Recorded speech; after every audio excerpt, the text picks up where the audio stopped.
ఆంధ్రప్రదేశ్లో కూడా టీవీకే వచ్చేసింది. తమిళనాడుకు సంబంధించినటువంటి అధికారంలో ఉన్నటువంటి విజయ్ పార్టీ టీవీకేకి సంబంధించిన ఐటీ సెల్ ఆంధ్రప్రదేశ్కి కూడా ఏర్పడిపోయింది. అంటే ఇక్కడ కూడా ఒక వ్యూహాత్మకమైనటువంటి అడుగులు వేస్తున్నారు. వీళ్ళు ఒక మంచి పాయింట్ చెప్పుకొచ్చారు. ఏదైతే మనం మాట్లాడుకున్నాం, ఇది ఒక మహిళా నాయకురాలు 27 ఏళ్ల అనుబంధం అని చెప్తూ తమ మతానికి సంబంధించిన దానికంటే కూడా ఇట్లా పసుపు దుస్తులు ఇవి నేను ధరిస్తాను అని చెప్పినటువంటి అమ్మాయికి సంబంధించినటువంటి అంశం మాట్లాడుకున్నాం. అంటే మామూలుగా పార్టీ పెట్టి 2 ఏళ్ళు అయింది, కానీ ఈమె 27 ఏళ్లకు సంబంధించి అంటే అంతకుముందు అభిమాన సంఘం అయ్యి ఉంటుంది కదా అని నేను ప్రస్తావించాను.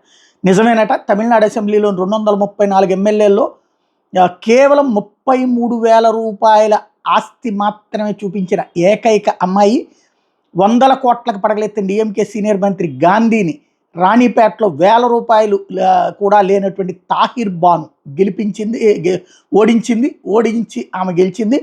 ఇప్పుడు ఆ అమ్మాయికే ఈ అసెంబ్లీలో ఏదైతే ఆయన గురించి మాట్లాడుకొచ్చినటువంటి అంశం, ఇది నేను 27 ఏళ్ల నుంచి పార్టీ కోసం ఆయన కోసం ఉన్నాను, ఆయనంటే ప్రాణం అని చెప్పుకొచ్చింది ఆమె అనమాట.